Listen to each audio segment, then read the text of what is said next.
Carolina Congressman James Clyburn. Congressman Clyburn, always good to see you, sir. Thank you so much for having me, Chuck. Well, tell me about the dinner. What were the topics of conversation? What was the topic you guys talked about? Well, I think we talked about the economy, getting people back to work.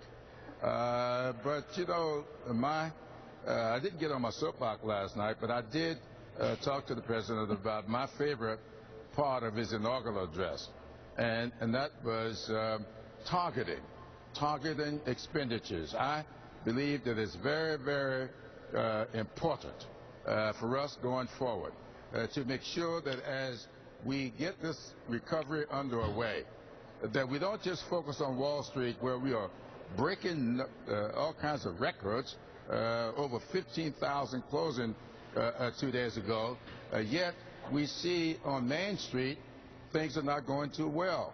And so I said to the president that I am very, very concerned about us doing what is necessary to strengthen the weakest links in our society. And so that's what I focused on during this talk. And the president made it very clear that he has those concerns as well. And I'm going to be following up with people at the White House over the next several days to focus on that. I assume the issue of the change CPI, the changing the cost of living calculator when it comes to Social Security and some other parts of federal benefits, I assume that issue came up. Did the president try to woo you guys on this issue? No. What was what was that part of the budget conversation like?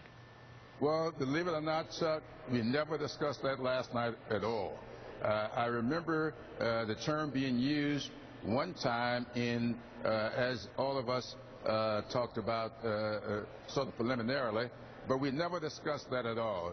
We focused mostly on job creation and what we ought to do to really hopefully get a grand bargain that will allow us to get our fiscal house in order while at the same time get people back to work. So we never focused on that part of the national discussion at all. Well, let me ask you, could you envision supporting a grand bargain that included that? Well, I can envision us looking at all of our expenditures, all of our expenses, looking at Medicare, looking at Medicaid, and looking at these loopholes that we have. Can we close some of these loopholes and still not have to burden senior citizens and low-income people at all? I think we can. And so I'm all for getting our fiscal house in order, but I don't want to do so by unduly burdening senior citizens and children in our society, those that we ought to be especially protective of. Let me ask you about the Benghazi hearings on the Hill. Anything from Greg Hicks's testimony concern you about how State Department handled things? Absolutely not. You know, we had an independent investigation of this. Ambassador Pickering, an impeccable reputation he has, conducted an independent investigation, and it was a bipartisan investigation.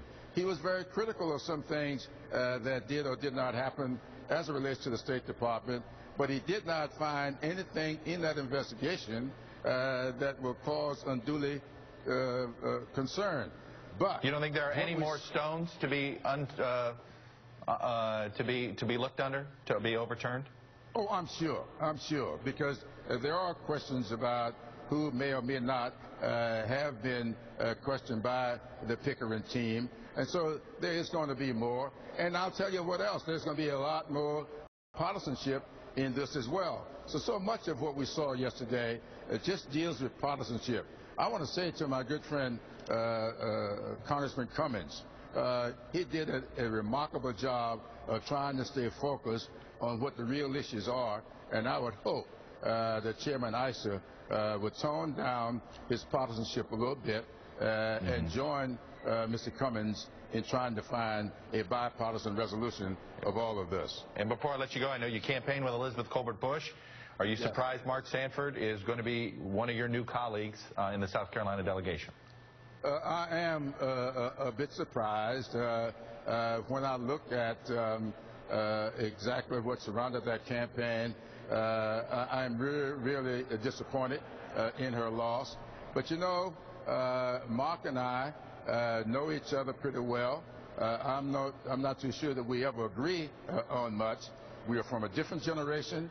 We bring to the Congress a different set of experiences.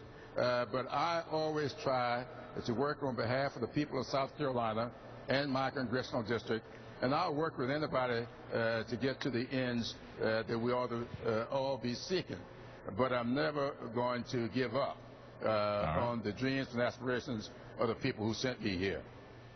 All right. Congressman Jim Clyburn, South Carolina veteran Democrat and assistant leader of the House Democrats. Thanks for coming on this morning. Thanks for having me. All right. Coming up, we're going